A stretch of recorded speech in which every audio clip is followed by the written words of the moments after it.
عجیب چیز ہے احساس زندگی کا، عقیدہ عشرت امروز ہے جوانی کا۔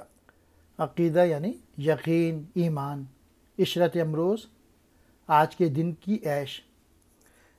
مین میسیج یہ ہے کہ اقبال نے اس نظم میں جو وائز لوگ ہیں ان کو یہ پیغام دیا ہے کہ نوجوانوں کو یہ غلط پیغام نہ دیں کہ جو موت کے بعد کی عیش و سرور کے حوالے سے وائز باتیں کرتے ہیں۔ زندگی کا احساس بھی کیا عجب چیز ہے، جوانی کا یہ عقیدہ ہے، یہ ایمان ہے، یہ یقین ہے کہ جو عیش اور عشرت آج حاصل ہے اس سے بھرپور فائدہ اٹھایا جائے۔